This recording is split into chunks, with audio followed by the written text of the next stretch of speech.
It is a common, and often intriguing, experience to wake up in the middle of the night, specifically around 3 in the morning, and find oneself unable to fall back asleep. This phenomenon, which can occur sporadically or systematically, raises questions about its origins and meanings.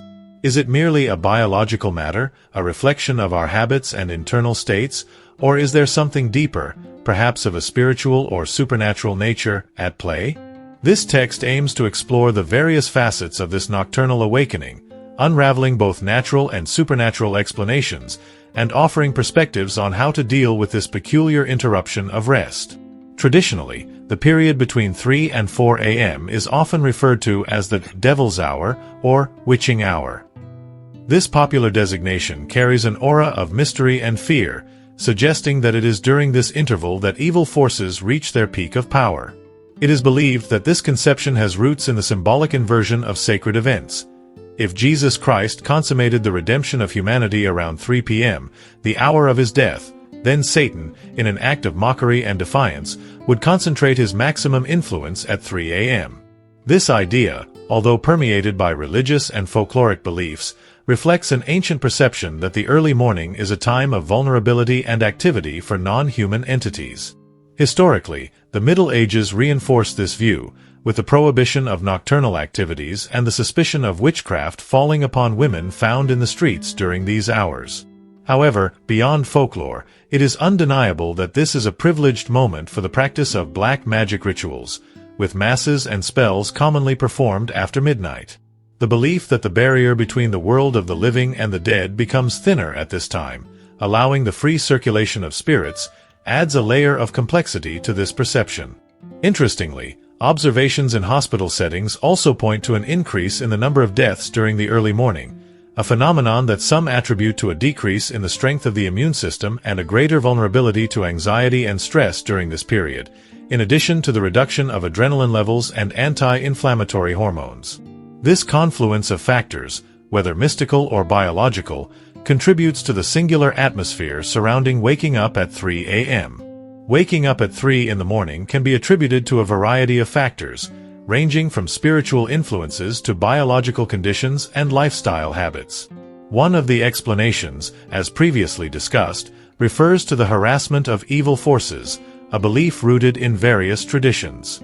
However, it is crucial to also consider the more tangible and everyday causes. Biological factors, such as accumulated stress, daily worries, physical and mental fatigue, play a significant role. Sleep quality is also influenced by habits such as bedtime, the ingestion of heavy foods or stimulating drinks before sleeping, and exposure to electromagnetic fields or electronic device screens. Interestingly, research such as Dr. Roger Echrich's on sleep patterns before and after the invention of electric lighting reveals that continuous 8-hour sleep is a relatively recent phenomenon. Historically, it was common for people to have biphasic sleep, dividing the night into 2 periods of rest, with an interval of wakefulness in the middle of the night, around 3 a.m. During this interval, various activities were carried out before resuming sleep until dawn. This observation suggests that nocturnal awakening can, to some extent, be a remnant of a more natural sleep pattern, aligned with circadian rhythms and the absence of artificial light. Ancient texts, such as Psalm 119, which mentions the act of rising in the middle of the night to pray, corroborate the idea that this period of wakefulness was, for some, a moment of introspection and spiritual connection. In addition to biological and historical explanations, the early morning holds a special meaning for Christians. The Gospels report that Jesus frequently withdrew to pray during the night, a notable example being the moment in the Garden of Gethsemane. Many saints, following this example, also cultivated the habit of nocturnal prayer. However, paradoxically, the night is also the period of least prayer, thus becoming a moment of greater need for intercession. Prayer at this time is seen as a layer of protection and security, combating the works of the evil one and sustaining faith.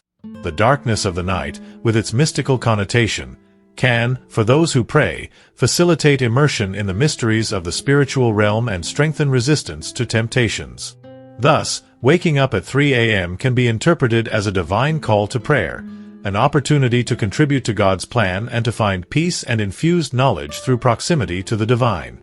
When sleep refuses to return after waking up in the middle of the night, especially around 3 in the morning, the healthiest perspective is to face this moment not as a misfortune, but as a divine invitation. It is an opportunity to fulfill a prayer task, aligning with the work that the Creator performs in the world. There are specific intentions that can guide this nocturnal prayer. The souls in purgatory, those who are on their deathbed, so that they may have a serene passage, and, more personally, the intentions that each one carries in their heart, with a special focus on sinners. The Catholic Church, for example, encourages the recitation of the Liturgy of the Hours, or Divine Office, as a form of continuous prayer throughout the day and night.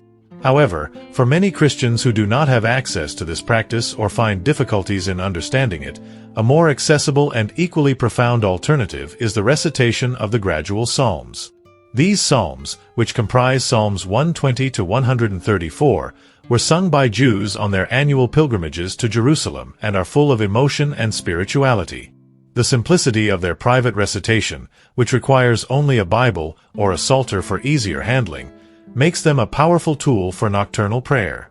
The recommendation is to get out of bed, find a quiet place, make the sign of the cross, and begin reading, continuing with other pilgrimage psalms, such as Psalms 125-128, if the disposition allows, or focusing on the best known, such as 130 and 131. In addition to the Psalms, it is important to remember the message of Jesus Christ to Saint Faustina Kowalska, who promised not to deny any favor to those who asked him at 3 in the afternoon, at which time the Chaplet of Divine Mercy is prayed.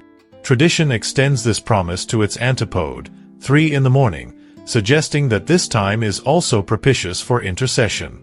In this way, nocturnal awakening, which initially may seem like an inconvenience, transforms into a multifaceted opportunity. By praying, any demonic influence is driven away, as it is during this period that the forces of evil concentrate their power.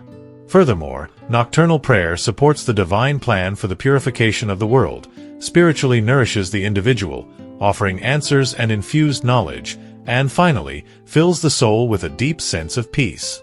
What seemed to be an episode of insomnia thus reveals itself as a path to spiritual connection and inner well-being.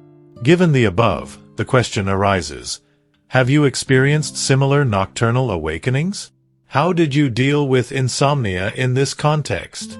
Was prayer part of your experience, and, if so, how did you practice it? Sharing these experiences is valuable for the collective understanding of this phenomenon.